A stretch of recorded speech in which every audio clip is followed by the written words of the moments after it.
Hi friends, ಇವತ್ತಿನ ವಿಡಿಯೋದಲ್ಲಿ card cutting ಬಗ್ಗೆ ತಿಳ್ಕೊಳ್ಳೋಣ. ಕಾರ್ಡ್ ಕಟಿಂಗ್ ಅಂದರೆ ಏನು? ಇದು ಒಂದು ಎಮೋಷ್ನಲ್ ಕನೆಕ್ಷನ್ ಆಗಿರ್ಬೋದು ಅಥವಾ ಮೆಂಟಲ್ ಕನೆಕ್ಷನ್ ಆಗಿರ್ಬೋದು. ಈ ಥರ ಇದು ಫಿಸಿಕಲ್ ಆಗಿ ಮಾಡುವಂಥದ್ದಲ್ಲ, ಮಾನಸಿಕವಾಗಿ ಮಾಡುವಂಥದ್ದು.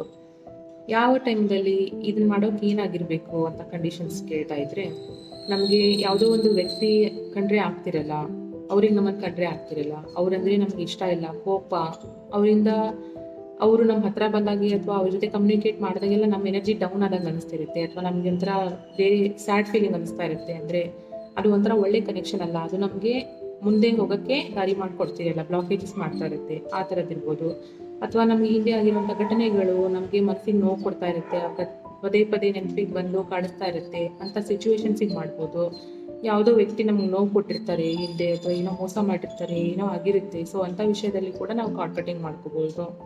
ಸೊ ಇದೆಲ್ಲ ಮಾನಸಿಕವಾಗಿ ಮಾಡ್ಕೋವಂಥದ್ದು. ಸೊ ನಾವು ಆ ವ್ಯಕ್ತಿಯ ಜೊತೆ ಏನೇನು ಥರ ಕನೆಕ್ಷನ್ಸ್ ಬಿಲ್ಡ್ ಆಗಿದೆ, ಕಾರ್ಡ್ ಅಂದರೆ ಒಂದು ಎಮೋಷ್ನಲ್ ಆಗಲಿ ಮೆಂಟಲಿ ಆಗಲಿ ಏನು ಕನೆಕ್ಷನ್ ಬಿಲ್ಡ್ ಆಗಿದೆ ಅದನ್ನು ನಾವು ಕಟ್ ಮಾಡೋದನ್ನು ಕಾರ್ಡ್ ಕಟಿಂಗ್ ಅಂತ ಹೇಳ್ತೀವಿ. ಈ ಕಾರ್ಡ್ ಕಟಿಂಗ್ ಮಾಡೋದ್ರಿಂದ ನಾವು ಮನಃಶಾಂತಿ ಕಂಡ್ಕೊತೀವಿ. ಅವ್ರ ಜೊತೆ ಇದ್ದಂಥ ನೆಗೆಟಿವ್ ಕನೆಕ್ಷನ್ ಏನಿತ್ತು, ಫೀಲಿಂಗ್ಸ್ ಏನಿತ್ತು, ಎಮೋಷನ್ಸ್ ಏನಿತ್ತು, ಅದೆಲ್ಲ ಸಹಿತ ಕಟ್ಟಾಗಿ ನಮ್ಮ ಕಡೆಯಿಂದ ನಾವು ಹೀಲ್ ಆಗೋಕ್ಕೆ ಸ್ಟಾರ್ಟ್ ಮಾಡ್ತೀವಿ.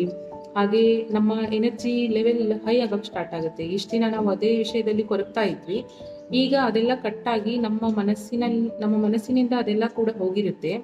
ನಮ್ಮ ಮನಸ್ಸಿನಲ್ಲಿ ಹೊಸ ವಿಚಾರಗಳು, ಹೊಸದಾದಂಥ ಐಡಿಯಾಗಳು ಬರೋಕ್ಕೆ ಶುರುವಾಗುತ್ತೆ.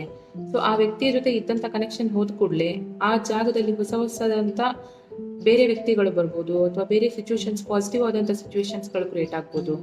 ಸೊ ಈ ಒಂದು ಪ್ರಾಸೆಸ್ನಿಂದ ನಾವು ಹೀಲ್ ಆಗೋಕ್ಕೆ ಇನ್ನೂ ಹೆಚ್ಚಿನ ಅವಕಾಶಗಳು ದೊರೆಯುತ್ತಾ ಹೋಗುತ್ತೆ. ಸೊ ಕಾರ್ಡ್ ಕಟಿಂಗ್ನ ಬಗ್ಗೆ ಹೆಚ್ಚಿನ ಮಾಹಿತಿ ಬೇಕಾದಲ್ಲಿ ಕಮೆಂಟ್ಸ್ನಲ್ಲಿ ತಿಳಿಸಿ. Thank you.